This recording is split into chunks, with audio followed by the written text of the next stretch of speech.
Ayan na. Oh. Ayan na. Oh.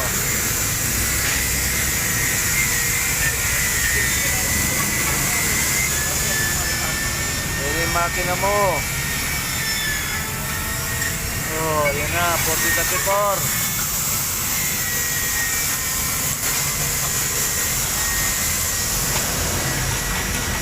I-ready mo na raw yung cheque para pag-deliver na ito, collection na lang. Isang buwan na to dito, ibig sabihin, ano na yun? Ito, pinatutuloy na. Kaya yung tinatatagal buuin para sakto isang buwan. Pag-deliver yan, collection para sahod na raw.